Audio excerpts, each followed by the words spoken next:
Our guest in the studio is South Florida Congressman Allen West. Nice to have you with us, sir. It's always a pleasure to be here with you, Ashley. The Department of Homeland Security has just announced leniency for illegal aliens. Those who are not violent criminals will not be deported. Is this a form of amnesty, and is the Obama administration breaking the law by imposing it? Well, it absolutely is a form of amnesty, and it does go against our Constitution. And it very much so concerns me because now we're rewarding people for doing something, an illegal activity, which is being here wrongfully so in the United States of America. And at a time when we're having such an economic crisis, now think about the strain that is going to come on the types of services and things that we have to provide.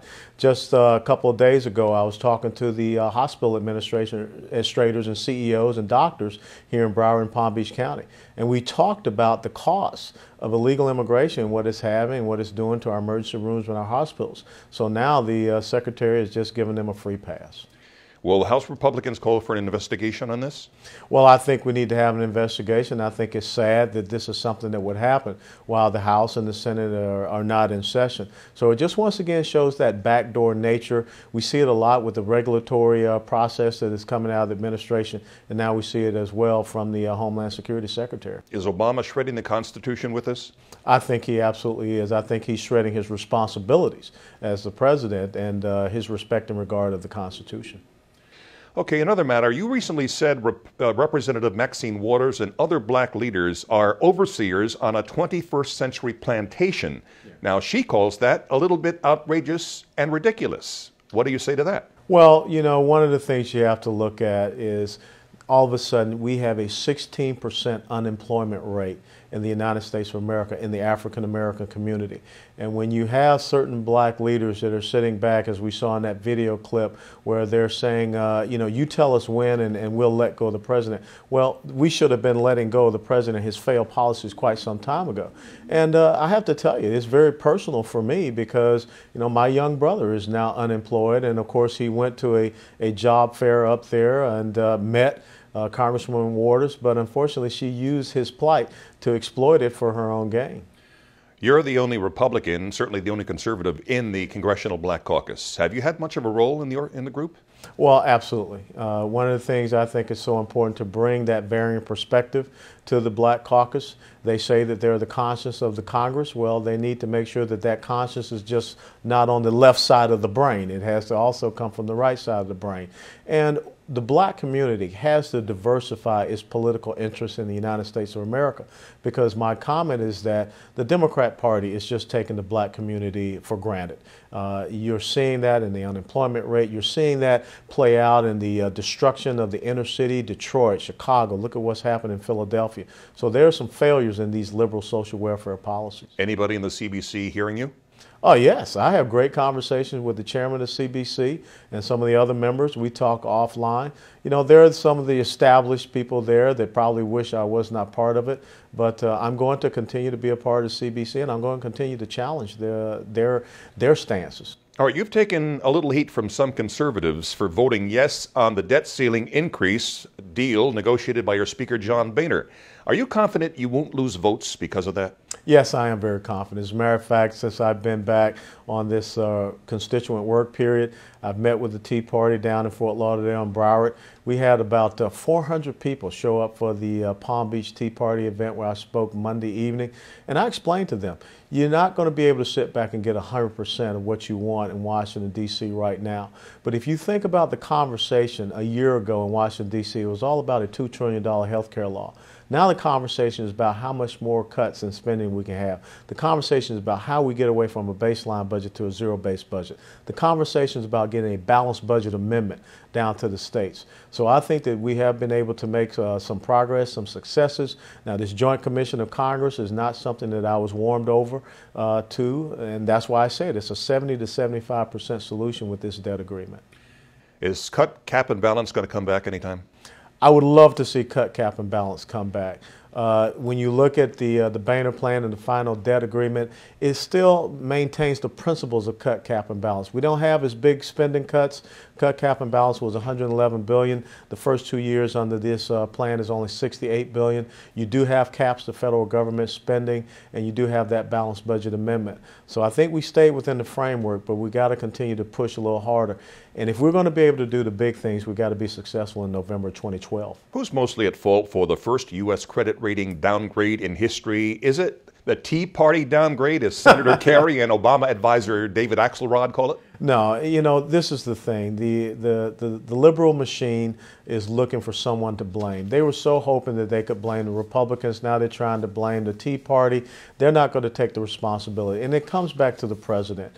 You know, since the Democrats had control of Congress back in 2007, $8.6 trillion debt, then $10.6 trillion. Now with President Obama, we're talking over $14 trillion, 14.6. His deficits over the past 3 years, $1 trillion plus, and we're talking about a $1.65 trillion deficit this year. They need to accept the responsibility. They need to understand that their centralized socialist type of economic policies, the stimulus, they fail. But yet when you listen to a lot of the left talking points, they say we didn't spend enough and we need another stimulus package. So they're just digging in their heels. They're very reticent, and they are not willing to come forward and understand that their policies have failed. Gasoline prices have soared since Obama took office. They were well under $2 a gallon on the day he was inaugurated. $1.86. And since they've more than doubled. Yeah. Now, your House colleague, Michelle Bachmann, promises $2 a gallon gasoline if she's elected president. Is that doable, and if so, how? Well, I think right now you have several pieces of legislation that's sitting on the desk of Harry Reid that talks about opening up the permits so we can get back to drilling our own resources that we have here, oil. But let's tap into the natural gas. Every single one of our mass transit vehicles in America, buses and trucks, can be on natural gas. We got to develop the coal. We got to develop the nuclear. We have to look into our biofuels. We have to look into our renewables, wind and solar. But when you have this rigid ideology that says we can only be green energy, then you don't have that really diversified energy portfolio. Bill Nelson's Senate seat is up next year. Would you like to be Senator Allen West? Well, right now, as I'm going around, I have the opportunity to talk to some people that are bringing that up as a proposal. For me, the most important thing is continue to be Congressman Allen West, Representative Allen West. We have to make sure we have strong, principled voices in the House of Representatives. But it is very humbling, very honorable that people would consider me, after just 7 or 8 months in the House, to be ready to move on to be a United States Senator. So I listen to people, but my heart's with the House of Representatives right now. You're headed to Israel. What's the purpose of your trip there? Well, I think that when you look at what just recently happened with the terrorist attack in Israel and some of the things that have occurred since Hosni Mubarak was deposed in Egypt, the transiting of the Iranian warships, the attacks on the oil and gas pipeline, the continued attacks, increased attacks coming into southern Israel. Now is a very critical time to get over there, sit down with the leadership in Israel, and also we get a chance to speak with Mahmoud Abbas. But we've got this big vote coming up in September, which could in the UN. In the UN, which could potentially make a Palestinian state. So that's something that would be a real travesty of Middle East foreign policy. And I want to be able to go over and get both perspectives as far as we move ahead. So it's an important move forward. Israel is our #1 ally in the Middle East, and we can't turn our backs on them. Finally, how are you and Debbie Wasserman Schultz getting along these days? Well, I don't know. I haven't seen her. She's out doing her DNC chairman thing, and I think we ought to have a little, calendar that shows where's Debbie, because I don't know if she's down here servicing her constituents. This is the most important thing. I think as conservatives, we have to stand up, and we cannot allow ourselves to continually be pushed around by the left, which I think you saw that Newsweek cover of Michelle Bachmann. You see some of the things that they continue to say about Herman Cain. They have a vehement way of going after conservatives that are female and also minority, and I'm not going to allow that to happen. Is that because they're scared of you guys? They are scared out of their wits. because all of a sudden, if we come along and show that, this thing called conservatism, it really does reach across all aspects and all demographics of the United States of America. And it comes back to what I talked about. If we get more African Americans off of that liberal 21st century plantation to having true economic and individual freedom, which is what we present as conservatives, that is very damning for them. South Florida Congressman Allen West, as always, thank you so much, sir. Thanks for having me, Ashley. And thank you for watching Newsmax TV.